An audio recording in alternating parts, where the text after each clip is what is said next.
and that's what I've been doing the last 6 years.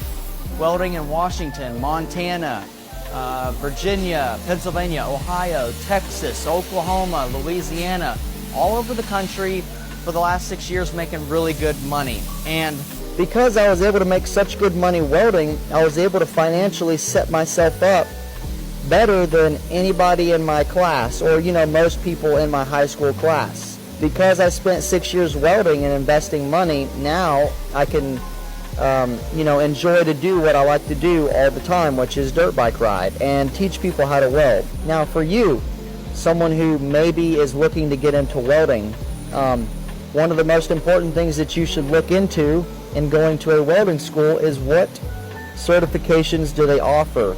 And you'll get this common thing from a lot of people on the internet that say certifications aren't important. You don't need to worry about certifications if you're going to be a welder. I know somebody who can get you on, and so on and so forth. Now, let's say you're 6 years deep like me, and you know a lot of people and you've networked for the last 6 years. Yes, I can make a phone call and get on a job right now on Monday.